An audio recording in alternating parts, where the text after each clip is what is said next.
A millionaire laughed at a stranger's warning, but the next day, he would run through the streets begging for help as his life unraveled in ways he never imagined, and everything started with 5 quiet words: "You will die tomorrow." Subscribe for more unbelievable real-life stories that will keep you on the edge. Marcus Vail was a man who walked through life like the world owed him space and silence, and he enjoyed every second of it. He was the type of millionaire who liked being seen spending money more than he liked having it. Every morning his routine was a parade of power, from the roaring engines of his imported cars to the echo of his designer shoes tapping against the marble floor of his penthouse. He was used to being listened to, respected, feared. Nothing ever touched him, nothing ever shook him. But that night outside the charity gala, something pierced right through the armor he never admitted he had. The event was ending, and his bodyguards were guiding him toward black limo. Waiting at the entrance, cameras flashed. People whispered his name. Even those who disliked him could not deny the pull of his status. Marcus smirked, loving it all, but then a figure moved from the shadows. Slow, quiet, deliberate. A thin man wearing an oversized coat stepped in front of the limo and raised one hand in the dim light. Marcus could see messy hair, hollow cheeks, and eyes that looked like they had seen something they should not have seen. One of the bodyguards pushed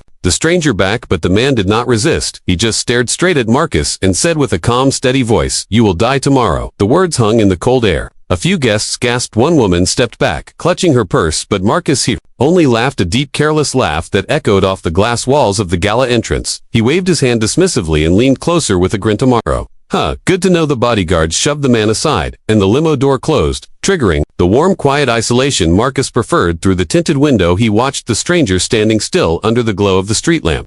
No fear, no expression, only waiting, only watching. Marcus told the story all the way home as if it were a joke. He mimicked the stranger's voice, twisted his face into an exaggerated expression, and laughed again.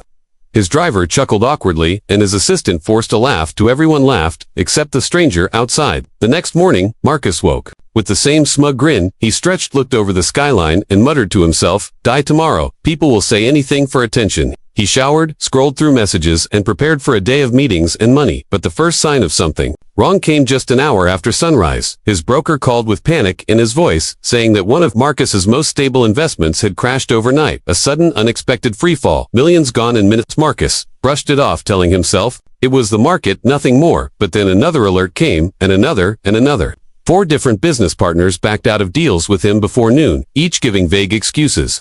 His assistant tried to hide her worry, but he could see the tremble in her hands as she handed him documents. Something was wrong, deeply wrong still. He laughed it off, because laughing was easier than facing the crack forming in the perfect mirror of his life. He walked into his noon meeting, but halfway through, his phone vibrated with a message from security. Movement detected in penthouse hallway. He frowned and checked the timestamp. The footage was from just 3 minutes ago, but he was not home. He opened the video. A blurry figure walked slowly down his hallway, someone he did not recognize, someone moving with the same slow, deliberate steps as the stranger outside the gala.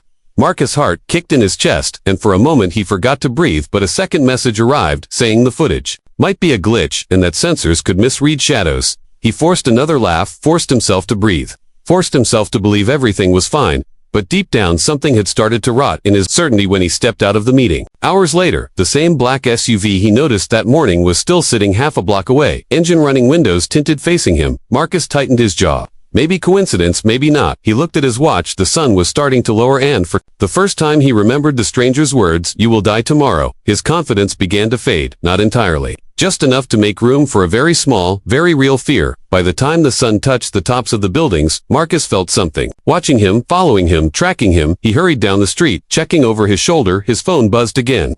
This time, it was a message that froze him completely. Authorized attempt to access all personal accounts. Emergency lock engaged all personal accounts. Marcus swallowed. His pride and fear swelled like a storm cloud inside him. Something was happening, something planned, something precise, something he could no longer mock. And somewhere in the city, the stranger in the ragged coat was waiting, as if he had always known this moment would come. Marcus ran through his penthouse, checking locks, doors, windows, every alarm, every sensor, but everything seemed fine on paper, and yet the feeling in his gut would not lie. Something was very, very wrong, and the shadows seemed longer tonight, heavier. He grabbed his phone and tried calling everyone he knew, every contact he had, from lawyers to bodyguards to business partners. But all calls either went straight to voicemail or disconnected mid-sentence, as if the world itself was conspiring to cut him off from help. He started pacing the length of the marble floors, looking out at the city lights flickering obliviously, while his own life unraveled behind closed doors. By mid-afternoon, the first real confrontation happened. A man in a tailored black suit appeared outside his office building, standing still, silent, watching Marcus as he exited the elevator, Marcus' heart dropped. He should have had security around him, but the man stepped closer, ignoring everyone else, and whispered a single line. He is coming for youth. Words made Marcus stop dead. He blinked, swallowed, tried to force a laugh, but it got stuck in his throat. He realized he had been wrong about the stranger. Wrong about everything. This was no joke. This was no warning. This was a countdown. He ran to his car, a sleek black limousine waiting downstairs. But the SUV that had been following him all day was gone, replaced by 3 new vehicles they blocked. The street, the engines purred, like predators ready to strike. Marcus gripped the steering wheel, his knuckles white. The world seemed to shrink around him, and then he saw it, a figure standing across the street, under the shadow of a streetlight, ragged coat and hollow eyes. Just watching, Marcus screamed at his driver to move, but the traffic was already chaos.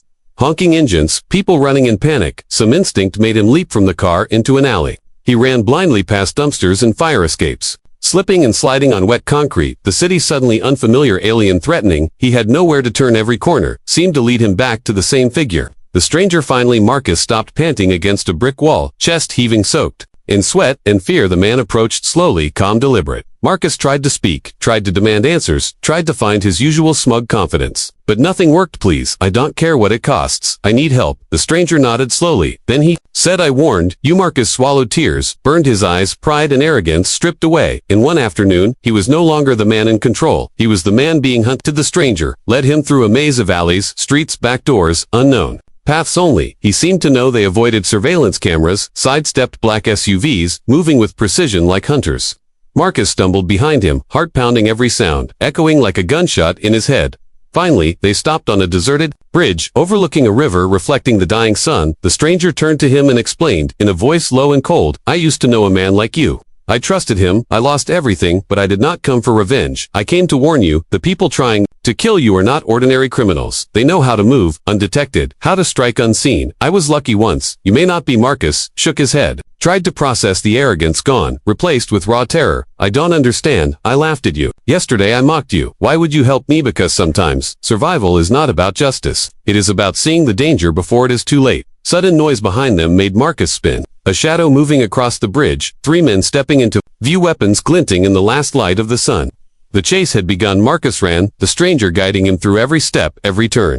They leaped over fences, dodged construction sites, cut through back alleys that seemed to twist like a labyrinth. Every moment a test of speed, courage, trust. Marcus' lungs, burned muscles, screamed fear, screamed louder, and yet the stranger stayed calm. His presence a strange anchor in the chaos. They reached a hidden stairwell leading to an abandoned subway tunnel. Marcus collapsed against the wall, gasping, barely able to move. The stranger looked down at him. Do you understand now? Do you finally believe? Marcus nodded weakly. I will never laugh at warnings again. I will never be careless again. Thank you. Criminals were left behind in the streets, and the 2 men disappeared into the shadowed tunnels. Marcus felt something shift inside him, something heavier than fear. Something like gratitude and humility. He realized he had stared death in the face and survived. Because of the man he mocked, and the stranger, as suddenly as he appeared, was gone. Marcus survived the night and never laughed at warnings again. The stranger disappeared into the shadows.